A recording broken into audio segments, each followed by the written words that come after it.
زکوٰۃ یا صدقہ فطر اپنے کسی رشتہ دار جو غریب ہے اسے اگر دیا جاتا ہے تو اللہ تعالیٰ اس دینے والے کو 2 ثواب دیتا ہے. ایک تو فرض ادا کرنے کا، واجب ادا کرنے کا ثواب اسے ملتا ہے، دوسرا یہ ہے کہ صلہ رحمی کرنے کا، اپنے خاندان والوں کے خیال کرنے کا اسے ثواب عطا فرماتا ہے. یہ رسول اللہ صلی اللہ تعالی علیہ وسلم کے فرمان کی روشنی میں ہمیں یہ باتیں سمجھنے کو ملتی ہیں کہ اللہ تعالیٰ نے ہمیں کتنے رحمت کے دروازوں کو گشادہ رکھا ہے. ایک نیکی کرو 1000 طریقے سے اسے ثواب عطا فرمایا جا رہا ہے. ایک قدم نیکی کی طرف بڑھاؤ 1000 طریقے سے اسے ثواب کے لیے دروازوں کو گشادہ رکھا گیا ہے. یہ ہماری کم ظرفی ہے، یہ ہماری کم نصیبی ہے کہ ہم نے اس نعمت کو صحیح معنوں میں کامیاب نہیں بنایا. اور آج ہمارے پاس رمضان المبارک کا آخری جمعہ آ گیا ہے، اور حدیث مبارکہ میں ہے جمعہ سے بہتر کوئی دن اللہ نے کسی دن کو بنایا ہی نہیں ہے. اور جمعہ کے دن ایک ساعت وہ ہے جس میں کسی دعا کو رد نہیں کیا جاتا ہے، کسی دعا کو کرنے والے کی دعا کو ٹھکرایا نہیں جاتا،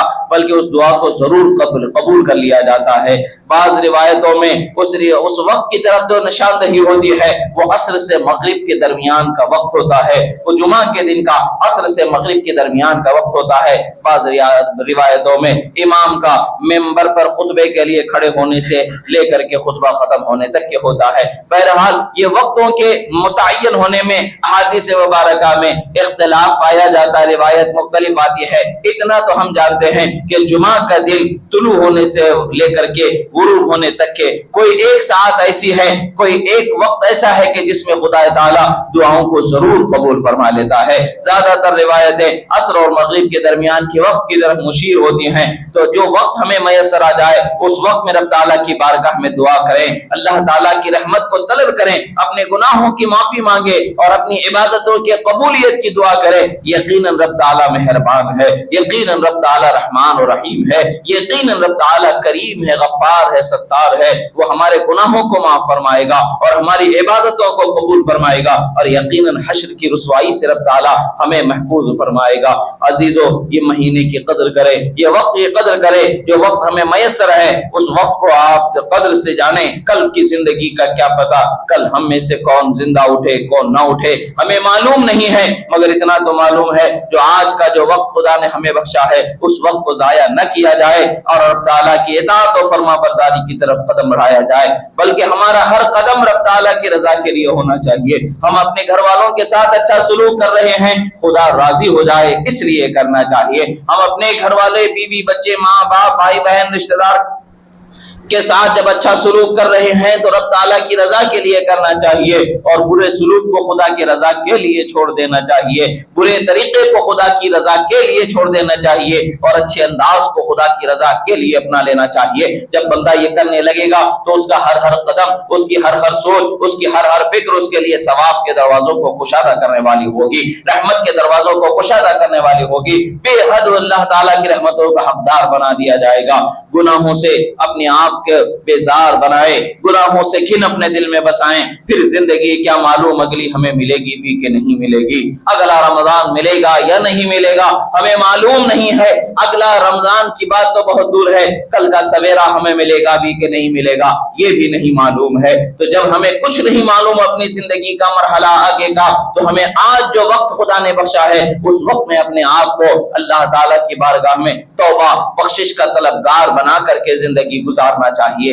یہ وقت ہمارے لیے قدر و قیمت والا وقت ہے. اگلے زندگی میں ہمیں میسر آئے یا نہ آئے، آج کے وقت کو کامیاب بنائیں، اپنے گناہوں کو یاد کریں، اپنے اخلاق و کردار کے وہ برے وقت کو یاد کریں، برے انداز کو یاد کریں جس سے خدا و رسول ناراض ہوں گے. تو یقیناً وہ ہمیں جھنجھوڑنے والے وقت ہوں گے، جھنجھوڑنے والے ہمارے وہ اعمال ہوں گے. ان اعمال کی طرف نظر کرتے ہوئے رب تعالیٰ کی بارگاہ میں توبہ کریں. یقیناً رب تعالیٰ ان برے عملوں کو، ان گناہوں کو معاف فرما دے گا. یہ مہینہ عبادت والا مہینہ، برکت والا مہینہ، رحمت والا مہینہ بخشا گیا ہے. اس مہینے میں ہمیں عبادتوں کی طرف بڑھنا ہے. اور یاد رکھیں صدقہ فطر ادا کرنا عید کے دن واجب ہوگا، اس سے پہلے دے دیا جائے تو یہ جائز ہے، دے سکتے ہیں، ثواب اتنا ہی ملے گا. اور اگر عید کا دن گزرنے کے بعد بھی اگر کوئی بندہ نہیں دیتا ہے گنہگار ہوگا، مگر اسے دینا ضروری رہے گا. جب بھی دے گا اس کا وہ فطرہ ادا ہی مانا جائے جائے گا ادا کرنا ہی ہوگا، اور مگر تاخیر کرنے کا اسے گناہ ملے گا۔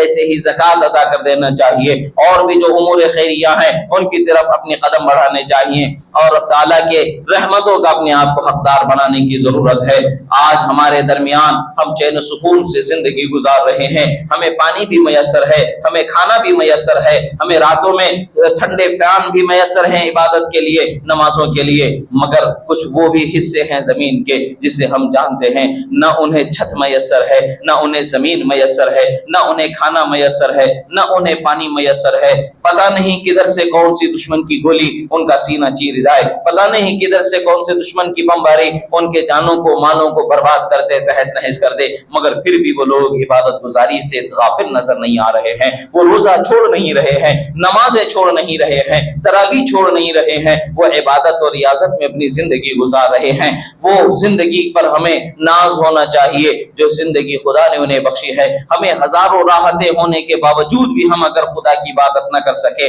تو ہم سے بڑا ناشکرا بندہ کون ہوگا دنیا میں؟ اس پر فکر کرنے کی ضرورت ہے۔ شکر گزار بندہ ہی کامیاب ہوگا، شکر گزار و اطاعت گزار صابر بندہ ہی کامیاب ہوگا، شاکر بندہ ہی کامیاب ہوگا۔ ہمارے لیے ضروری ہے صبر و شکر کی زندگی کو گزارنا۔ اللہ تبارک و تعالیٰ کی بارگاہ میں دعا ہے جو کہا گیا سنا گیا، کہنے میں سننے میں جو غلطی ہوئی اللہ تعالیٰ اسے معاف فرمائے، جو حق و صحیح کہا گیا اسے قبول فرمائے، جو ہم سے غلطیاں ہوئی مولا ہمارے غلطیوں کو معاف فرما، جو ہم سے گناہ ہوئے مولا ہمارے گناہوں کو معاف فرما۔ مولا رمضان میں جن سے روزے چھوٹے مولا ان کو معاف فرما اور روزے رکھنے کی توفیق عطا فرما۔ مولا رمضان میں جس سے نمازیں چھوٹ گئی مولا انہیں بھی نمازیں ترک نہ کرنے، قضا نہ کرنے کی توفیق عطا فرما۔ ہمارے گناہوں کو معاف فرما، ہماری نمازوں کو قضا کر کے پوری ہماری کمیوں کو پورا کرنے کی توفیق عطا فرما، روزوں کو پورا کرنے کی توفیق عطا فرما۔ مولا ہم گناہگار ہیں مولا ہمارے گناہوں کو معاف فرما، ہم خطاکار ہیں مولا ہماری خطاؤں کو معاف فرما، ہم بے حال ہیں مولا ہمارے حال پر رحم فرما۔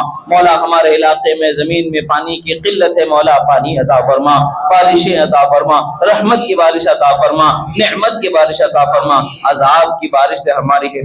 حفاظت فرما، رحمتوں کی برسات عطا فرما، ہمارے زمینوں کو سیراب کرنے والا پانی عطا فرما۔ پروردگار ہمارے کنویں تالاب بور کے اندر پانی آ جائے، سیرابی آ جائے، اس قدر ہمیں پانی عطا فرما، زمین میں برکت آ جائے، پانی کی سیرابی عطا فرما، علاقے میں ٹھنڈک آ جائے، مسلمانوں کے لیے راحت ہو جائے مولا، رحمتوں برکتوں بھری برسات عطا فرما۔ مولا رمضان کی برکت سے، جمعۃ الوداع کی برکت سے ہمارے علاقے میں ہمارے زمینوں میں مولا رحمت عطا فرما، ہماری زندگیوں میں رحمت عطا فرما، برکت عطا فرما، عمل خیر کی توفیق عطا فرما۔ مولا تو کریم ہے، رحیم ہے، مولا تو حنان ہے، منان ہے، مولا ہم پر رحم فرما، کرم فرما۔ مولا ہمیں اپنی رحمت و غفران سے سرفرازی عطا فرما اور رحمت کی زندگی عطا فرما، بارشیں عطا فرما، ہمارے کھلیانوں میں کھیتوں میں برکت عطا فرما، رزق حلال میں برکت عطا فرما، کمائی میں کاروبار میں برکت عطا فرما، ہماری عبادت میں برکت عطا فرما، زندگی میں برکت عطا فرما، صحت میں برکت عطا فرما، سلامتی عطا فرما، دنیا و آخرت کی کامیابی عطا فرما۔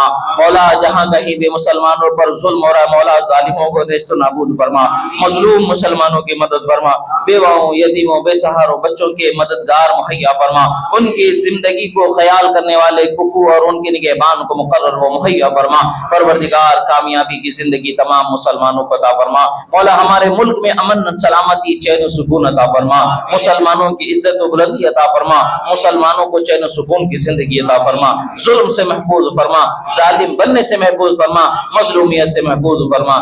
تیری رحمت کی زندگی عطا فرما۔ اقول قولی ھذا استغفر اللہ لی ولکم ولسائر المؤمنین وما علینا الا البلاغ المبین برحمتک یا ارحم الراحمین والحمد للہ رب العالمین۔